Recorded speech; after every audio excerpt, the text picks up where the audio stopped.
Today's move of the day comes from a very recent game played between Anish Giri and Wojtaszek. So this was the Tata Steel Masters, and it was quite a brilliant game. So Anish has people troll him for being very drawish and stuff, which I don't completely agree upon. The reason for that is his performance in the candidates was simply superb, and he used to play really long games and he used to fight. So the trolling, calling him like drawish and something, I think it's just a little unfair. But anyway, Anish now with this victory leads the tournament. So I'm gonna pass it to you. It's white to play and find the brilliant move that Anish played here. So go ahead, pause the video and try to find the move that white should play.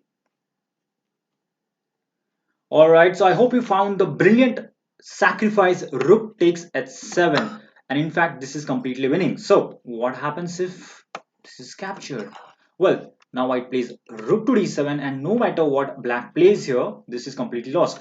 In fact, the engines give rook to f7 as the best move, and that you can imagine how worse the position must be for that to happen. For example, let's take a look at this before looking at the interesting variation. So rook f7, we simply take it, king to g8.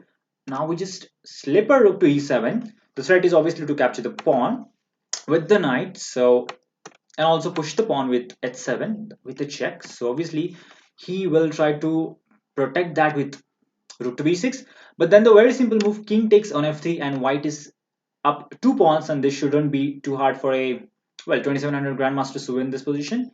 So going back, he can also try king to f8, but then comes the beautiful move knight takes g6. That's a check, also protecting the rook. So the king has to go over here, and here comes a beautiful checkmate.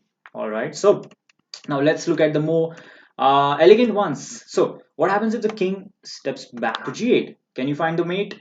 Yes, it starts with h7, king to h8, and now knight takes on g6.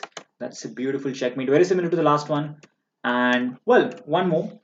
What if the king steps to h8? This time we have knight takes g6. That's a check. The king is forced to go to g8, and now again h7, and that is again a very pretty checkmate. So quite a beautiful checkmates. In fact, it was in this position after rook takes h7 that black resigned, and it's completely crushing now. So with this win, Anish Giri now leads the Tata Steel Masters, and well, he's fighting and he's performing really well. And I honestly think that trolling him is fine. Of course, you might do it, but I think it's unfair because he really fights in most of his games, and that is very clearly seen from the candidates. His performance in the candidates was simply outstanding. So, thank you for watching. Hope you've enjoyed this. More videos are on the way.